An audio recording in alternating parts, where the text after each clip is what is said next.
Hello friend, this is Pankaj and you are watching investing with Pankaj. ये बहुत पुरानी बात नहीं है कि क्रिकेट में न्यूट्रल एम्पायर्स नहीं हुआ करते थे। न्यूट्रल एम्पायर्स मतलब जो दो टीमें खेल रही हैं, एम्पायर जो होंगे वो उन दो कंट्रीज के नहीं होंगे। तो फॉर एग्जांपल अगर ऑस्ट्रेलिया और इंग्लैंड खेल रहे हैं तो एम्पायर इंडिया के हो सकते हैं, बाकी कहीं के हो सकते हैं, लेकिन ऑस्ट्रेलिया या इंग्लैंड के नहीं होंगे। इसका रीजन ये था कि लोगों को अक्सर ऐसा लगता था कि जो एम्पायर हैं जहां पे मैच हो रहा है, फॉर एग्जांपल अगर इंडिया में मैच चल रहा है या पाकिस्तान में मैच चल रहा है या इंग्लैंड में मैच चल रहा है, तो जो होम कंट्री है उसको एक एडवांटेज रहता था एम्पायरिंग की वजह से, और इसको एडवांटेज को एलिमिनेट करने के लिए एम्पायर न्यूट्रल बनाना शुरू हो गए। और ये बहुत पुरानी बात नहीं, आज से 30-35 साल पहले भी अगर आप देखें तो बहुत सारी जगह पर न्यूट्रल एम्पायर का कोई कॉन्सेप्ट ही नहीं। ये क्यों चालू हुआ और इसका क्या रेलेवेंस है कि जब भी आप कोई खेल खेल रहे हैं, अगर एम्पायरिंग बायस्ड है, अगर गेम रिग्ड है, तो आपके जीतने की संभावना उतनी ही कम हो जाती है। अगर मैं आपको कहूं कि आप कोई ऐसा गेम खेलें जिसमें कि आपके जीतने की संभावना सिर्फ 10% हो, तो आप बोलेंगे यार ये तो गेम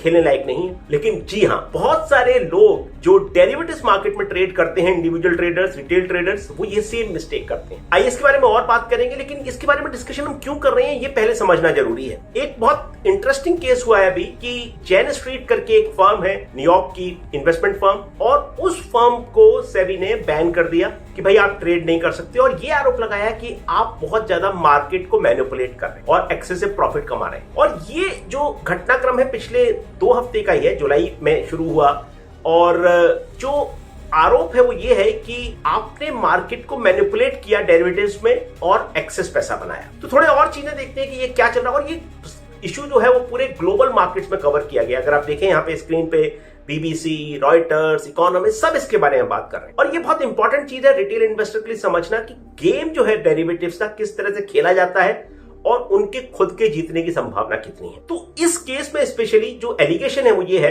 कि 2023 से लेकर 2025 के बीच में लगभग 35 से 36 हजार करोड़ का फायदा, मुनाफा कमाया जैन स्ट्रीट ने, और वो फायदा मैनिपुलेशन के सहारे कमाया गया। स्पेशली काफी सारे दिन उन्होंने बताए कि क्या हुआ, कैसे हुआ।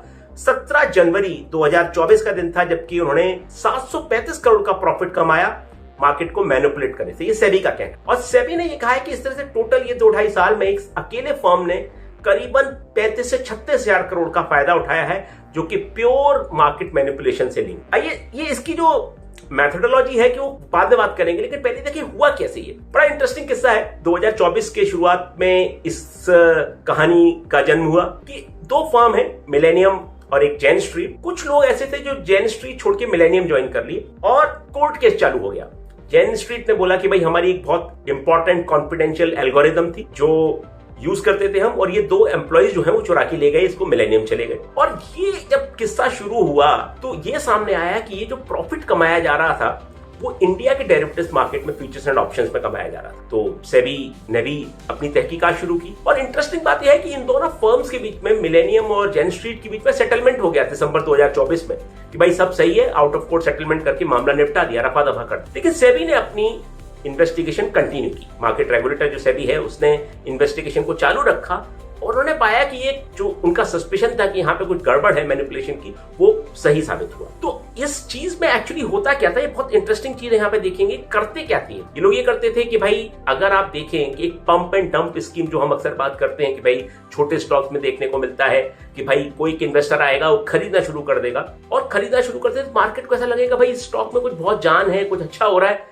तो लोग खरीदना शुरू कर देंगे। पर अचानक एक दिन ऐसा होगा जब भाव काफी बढ़ जाएगा तो वो डंप करके चला जाएगा। पंप एंड डंप स्कीम जो होती है वो बहुत सारे छोटे स्टॉक में चलती है, लेकिन इतने बड़े लेवल पे ये काम हुआ यहाँ पे कि फॉर एग्जांपल सुबह सुबह उन्होंने किसी चीज को खरीदना शुरू कर दिया। जैसे बैंक निफ्टी के कंपोनेंट हैं HDFC बैंक, ICICI बैंक, तो उन्होंने 2-3 बड़े बैंक के स्टॉक्स उठाए और खरीदना शुरू करे। उसके बाद उन्होंने क्या किया, अचानक से जब रिटेल मार्केट को ऐसा लगने लगा कि यार इनमें तो कुछ हो रहा है अच्छा, तो लोगों ने खरीदना शुरू कर दिए। फिर शाम के टाइम अचानक से सब कुछ डंप कर दिया, और इस प्रोसेस में बहुत सारा पैसा कमाया, बहुत सारा प्रॉफिट कमाया। ऑफ कोर्स निटी-ग्रिटी आपकी समझना चाहे तो बहुत डिटेल्स अवेलेबल हैं, लेकिन मोटा मोटी ये है कि मार्केट को मैनिपुलेशन का जो आरोप सेबी ने लगाया है कि आप एक साइड में प्ले कर रहे हैं, इंप्रेशन ऐसा क्रिएट कर रहे हैं मार्केट में कि ये स्टॉक आप खरीद रहे हैं, और दूसरे साइड में आप उसको अचानक से डंप करके बहुत सारा एक्सेस प्रॉफिट कमा लेते हैं, और नुकसान किसका होता है, रिटेल इन्वेस्टर। और यहाँ पे एक चीज बहुत ज्यादा जानना जरूरी है कि ये सब होता कैसे है, कि ये बहुत बड़ी बड़ी फर्म्स हैं जहां पे बहुत स्मार्ट लोग, बहुत नॉलेजेबल लोग काम करते हैं और इनके पास जो रिसोर्सेज है वो गजब के हैं। Not just human resources but technical resources कहें या कुछ और कहें, जो भी है रिसोर्सेज बहुत ज्यादा है इनके पास।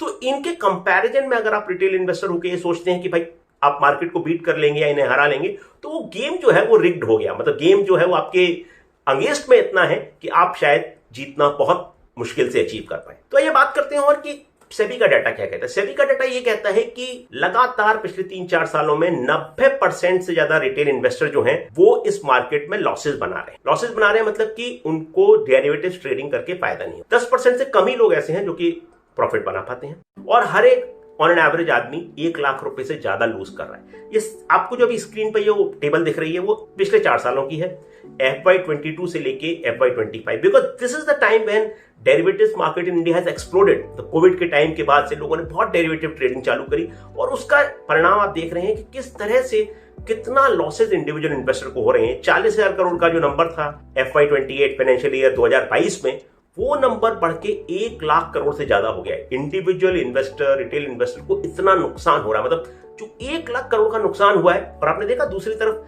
जेन स्ट्रीट ने 36,000 करोड़ बनाए, तो और भी कैसी फर्म हो सकती हैं जो फायदा कमा रही हैं, लेकिन मोटा मोटी फायदा किसी का भी हो रहा हो, रिटेल इन्वेस्टर का नुकसान हो रहा है। 1 लाख करोड़ से ज्यादा का नुकसान। 90% लोग, 91% टू बी प्रिसाइज लोग घाटा कमा रहे हैं। और आप देखिए बीच वाला जो तीसरा कॉलम है उसमें किस तरह से नंबर ऑफ ट्रेडर्स बढ़ा है, दुगने से ज्यादा हो गया। जो 42 लाख लोग हुआ करते थे लगभग, वो अभी 1 करोड़ के आसपास आंकड़ा पहुंच गया। मतलब इतने लोग डेरिवेटिव ट्रेडिंग कर रहे हैं और हर एक आदमी 1 लाख रुपए से ज्यादा का अगर एवरेज लॉस कर रहा है तो आप देखते हैं वो 1 लाख करोड़ का नंबर आ जाता है। कहने का मतलब ये है कि जब 90% से ज्यादा लोग किसी ट्रेड में, किसी स्कीम अगर आप इसको कहें डेरिवेटिव्स को, तो अगर नुकसान कमा रहे हैं तो आप इमेजिन कर सकते हैं कितना मुश्किल है ये गेम। ट्रेडिंग एक्टिविटी को अगर आप देखें, ये एक चार्ट जो है कि NSE पे जो ट्रेडिंग है उसके हिसाब से देखें, कैश मार्केट में जो बढ़ोतरी हुई है उससे कई गुना ज्यादा बढ़ोतरी आपको डेरिवेटिव सेगमेंट में दिख रही है। मतलब क्या है कि लोग सोचा यार ये तो इजी मनी है, बहुत जल्दी से पैसा यहाँ पे कमाया जा सकता है। एक एनालॉजी देखेंगे, एक उदाहरण देखेंगे कसिनो से। कसिनो में अक्सर कहा जाता है, जुआ जहां पे खेला जाता है, कि the house always wins. Over the long run आप हाउस के अगेंस्ट में, मतलब जो मालिक है कसिनो का, उसके अगेंस्ट में जीत नहीं, क्योंकि प्रोबेबिलिटी का गेम ऐसा है कि समझिए आप कि 90% टाइम अगर हाउस जीत रहा है और 10% टाइम इंडिविजुअल इन्वेस्टर जीत रहा है या जो गैम्बलर है, ज्वारी है, वो जीत रहा है, तो आप देखेंगे कि हाउस तो हमेशा जीतना ही वाला है। और आपको जानकर आश्चर्य होगा कि कसिनो में जो ऑड्स है जीतने के, वो फिर भी ज्यादा है डेरिवेटिव्स मार्केट से। मतलब कहने का ये हुआ कि डेरिवेटिव्स मार्केट कसिनो से भी ज्यादा खतरनाक जगह है, कसिनो से भी ज्यादा रिटेल इन्वेस्टर के लिए नुकसानदायक चीज। आप देखें कि हम इसको इसलिए सिखा रहे हैं यहाँ पे, इसलिए बता रहे हैं यहाँ पर, इसलिए डिस्कस कर रहे हैं कि डेरिवेटिव्स का जो मार्केट है उसमें आप जिन लोगों के अगेंस्ट में खेल रहे हैं, जो लोग उस अरीना में खेल रहे हैं, आप समझिए आप शौकिया क्रिकेट खेलते हो, उससे अच्छा भी खेलते हो, लेकिन अगर आप किसी ऐसे टीम में खेल रहे हैं यहाँ पे कि विराट कोहली खेल रहे हो, जसप्रीत बुमराह बॉलिंग कर रहे हो, तो आप समझिए कि आपकी जीतने की उम्मीद कितनी कम हो जाती है। और यही इस चीज का बेसिक लेसन है। ये लेसन ये है कि यहाँ पे जब कभी हम बात करते हैं डेरिवेटिव्स मार्केट की, यहाँ पे जितने लॉसेस हो सकते हैं इन्वेस्टर को डेरिवेटिव्स मार्केट में, उसकी कोई लिमिट नहीं है, उसका कोई किसी भी तरह से था पाना, उसकी समझ कर पाना बहुत मुश्किल काम है। रिस्क मैनेज करिए अपना, और ये याद रखिए कि आपको अपनी स्ट्रेंथ्स पे खेलना है। अगर आप किसी सेक्टर को अच्छा समझते हैं तो आप बाय एंड होल्ड करिए, उसको समझिए। किसी स्टॉक को अच्छा समझते हैं, बाय एंड होल्ड करिए। लेकिन अगर आप डेरिवेटिव्स मार्केट में सोचते हैं कि आपके पास कोई एज है, आप जिस टीम के अगेंस्ट में खेल रहे हैं, आप जिन प्लेयर्स के अगेंस्ट में खेल रहे हैं, वो बहुत ही मजे हुए खिलाड़ी हैं, बहुत ही कुशल खिलाड़ी हैं, उनके खिलाफ आपका जीतना उतना ही मुश्किल है जितना कि, जैसे मैंने कहा, कसिनो में जीतना आसान है, डेरिवेटिव्स मार्केट में जीतना मुश्किल है। और कसिनो आप जानते हैं, जुआ इज बैड, और जुए से भी ज्यादा खतरनाक चीज है derivatives market. Thank you so much, will see you soon on a different topic at a different time. Thank you so much.